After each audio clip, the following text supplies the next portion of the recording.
Good morning, students. Welcome to the class of literary terms. In today's class, we're going to take up three literary terms prescribed in your syllabus, namely meter, plot, and catharsis. So let us first begin with what is meter. In all sustained spoken English, we feel a rhythm in the sense of a recognizable though variable pattern in the beat of the stresses in the stream of sound. If this rhythm is structured into a recurrence of regular, that is approximately equal units, we call it meter. Compositions written in meter are known as verse. The meter of a line of a verse is determined by the pattern of stronger and weaker stresses in its component syllables. What the ear detects as a strong stress is not an absolute quantity but is relative to the degree of stress in the adjacent syllables. The degree of perceived stress is determined primarily by the relative loudness of the pronunciation of the syllabus and to a lesser extent by its relative pitch and duration.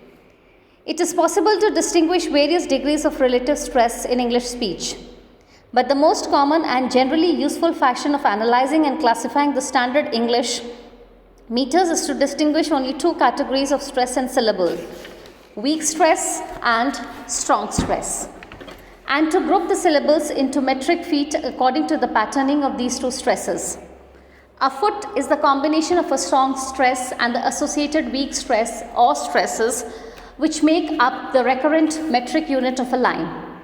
The relatively strong stress syllable is called for short stressed, or relatively weaker stress syllables are called light or slack or simply unstressed. The four standard fees distinguished in English are iambic. The noun is iamb, a light followed by a stressed syllable. Second is anapaestic, two light syllables followed by a stressed syllable. Third is trochee, a stressed syllable followed by a light syllable. And the fourth is dactyl, a stressed syllable followed by two light syllables. The fifth is spondee, two successive syllables with approximately equal strong stresses, as in the first 2 feet of the line, and pyrrhic, two successive syllables with approximately equal light stresses, as in the second and fourth feet in the line. Since we don't have the board for the class, I cannot take up the light and the stress syllable, but probably in another class I'm going to give you the exact representation of how these particular meters are represented. A metric line is named according to the number of feet composing it.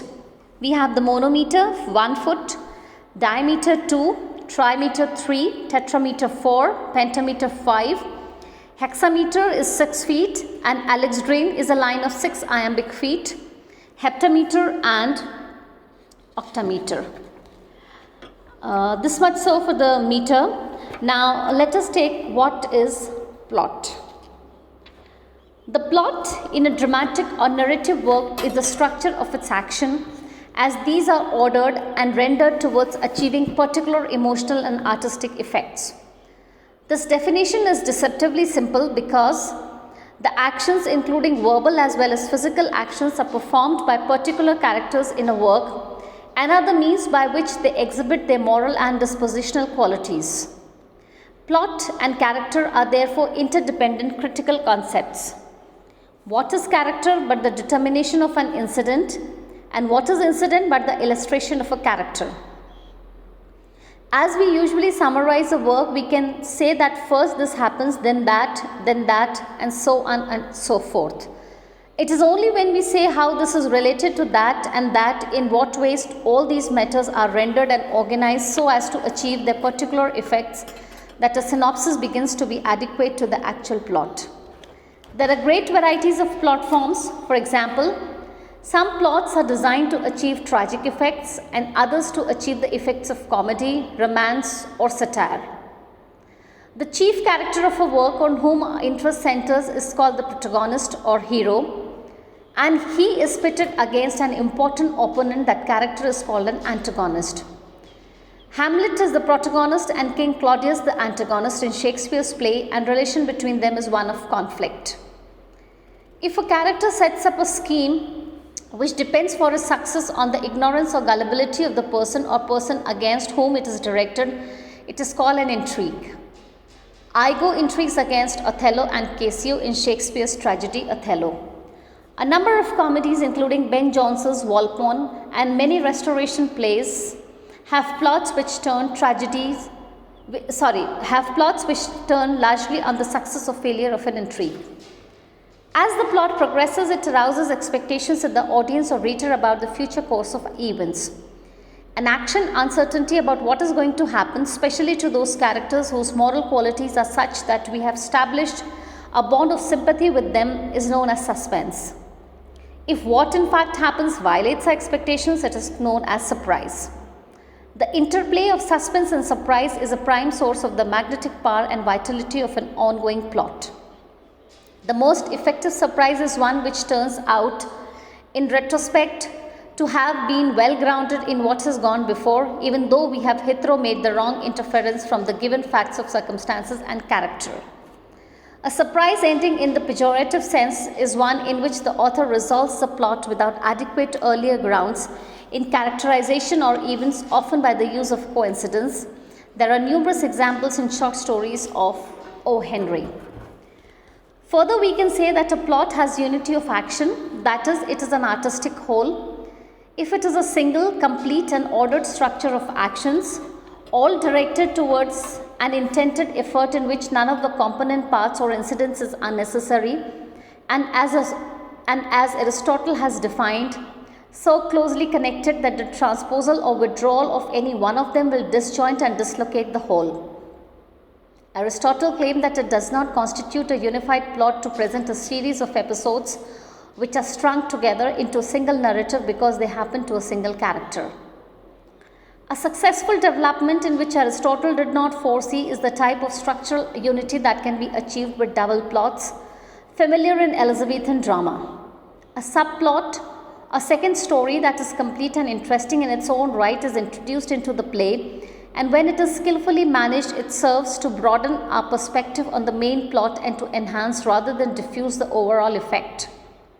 This underplot may have either the relation of analogy to the main plot or of counterpoint against it. Spenser's Faerie Queene is an instance of a narrative romance which interweaves main plots and subplots into an intricately controlled integrity in a way which C.S. Lewis compares to the polyphonic art of contemporary Elizabethan music. In many plots, the denouncement involves a reversal or peripety in the hero's fortune, whether to his failure or destruction, as in tragedies, or to his success, as in comic plots. The reversal frequently depends on a discovery, in Aristotle's term ignorasis. This is the recognition by the protagonist of something hitherto unknown to him. Cesario reveals to the Duke at the end of Twelfth Night that he is really Viola. The fact of Iago's lying treachery draws upon Othello. Fielding's Joseph Andrews discover on the evidence of a birthmark, a fine strawberry as ever grew in a garden, that he is in reality the son of Mr. and Mrs. Wilson. So we have discussed the two literary terms. We have taken up meter and plot. The last and very, very short term that we have for discussion is catharsis. Catharsis has been taken from the broader term tragedy, which according to Aristotle is an imitation of an action that is serious and has a magnitude and is completed itself. In the medium of poetic language and in the manner of dramatic rather than narrative presentation, incorporating incidents arousing pity and fear, wherewith to accomplish the catharsis of such emotions.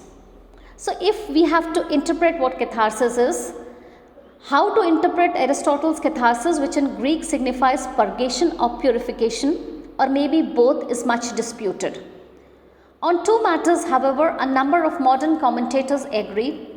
Aristotle in the first place sets out to account for the undeniable, if extraordinary, fact that many tragic representations of suffering and defeat leave an audience feeling not depressed but relieved or even exalted. One recent commentator, however, interprets Aristotle's catharsis as applying not to an effect on the audience but to an element within the play itself. It signifies, he claims, the purgation of the guilt attached to the hero's tragic act through the demonstration by the course of the drama that the hero performed this act without knowledge of his nature.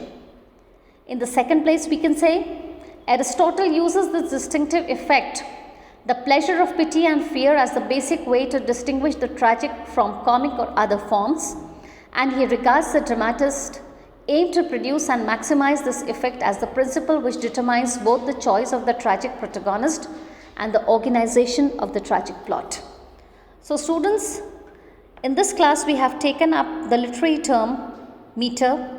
We have also discussed plot and we have discussed catharsis. Hope you have understood these terms, and for any further reference to the understanding of these terms, you can refer to the book prescribed in your syllabus, A Glossary of Literary Terms by Amit Abrahams. Thank you, students.